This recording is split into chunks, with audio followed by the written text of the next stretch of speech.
Right now, we're printing a table for the IMTS Chicago.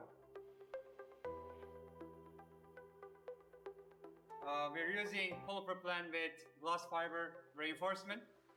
It is an exquisite design. It is basically our logo, and it will become a table when it's printed.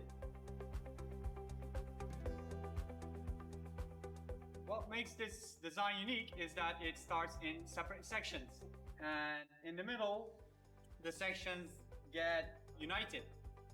And then we use a motion that is called wiping. So wiping is used for printing separate sections in one layer. Wiping takes a good amount of optimization. The extruder has to start and stop perfectly in the jumping points of separate sections.